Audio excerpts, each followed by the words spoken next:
नमस्कार, आप देख रहे हैं लोकमत हिंदी और मेरा नाम है सुन कनौजिया। महाराष्ट्र में आने वाले दिनों में विधानसभा के चुनाव होने हैं और इस चुनाव के पहले जो सत्ताधारी अलायंस और जो विपक्षी अलायंस है, इन दोनों के बीच सीट शेयरिंग को लेकर लगातार मतभेद चल रहा है।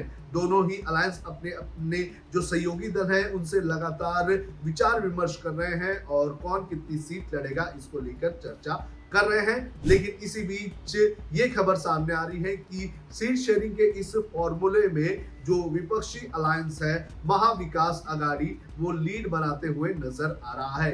कहा जा रहा है कि जो मुंबई का पेच फंसा हुआ था उस मुंबई के पेच को महाविकास आघाड़ी ने खत्म करने का काम कर दिया है और मुंबई में सबसे अच्छी खबर उद्धव ठाकरे के लिए आ चुकी है, क्योंकि कहा जा रहा है कि महाविकास आघाड़ी की तरफ से उद्धव ठाकरे के कैंडिडेट्स यहां पर बड़े पैमाने पर चुनाव में उतरेंगे। यानी कि मुंबई में उद्धव ठाकरे की पार्टी बड़े भाई का रोल निभाने का काम करेगी। इसके पहले आपको बता दें कि जो मुंबई की 36 सीटें हैं उन 36 सीटों को लेकर कांग्रेस और एनसीपी के कैंडिडेट्स भी दावेदारी कर रहे थे।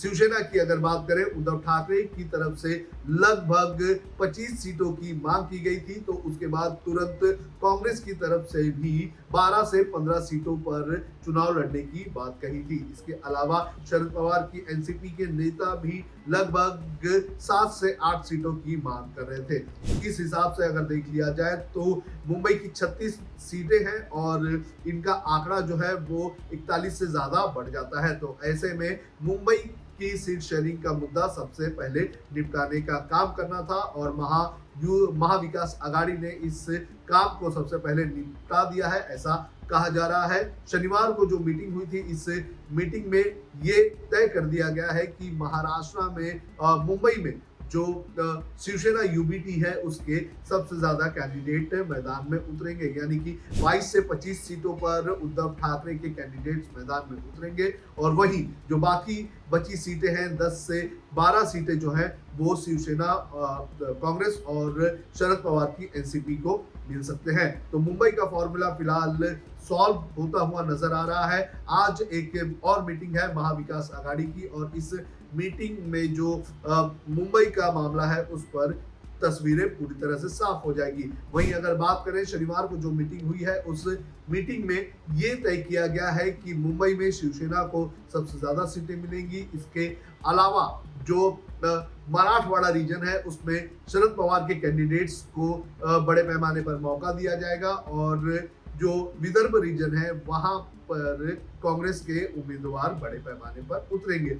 तो इस वक्त महाराष्ट्र में जो मुख्य विपक्षी अलायंस है महाविकास आघाड़ी वो लीड बनाता हुआ नजर आ रहा है। तो वहीं दूसरी तरफ महायुति जो कि सत्ताधारी पार्टियों का अलायंस है उसमें तो अभी तक ये साफ नहीं हो पाया है कि क्या अजित पवार इस अलायंस में साथ रहेंगे या नहीं रहेंगे। लेकिन ओवरऑल अगर देख लिया जाए तो इस वक्त उद्धव ठाकरे के लिए मुंबई से काफी अच्छी खबर आती हुई नजर आ रही है।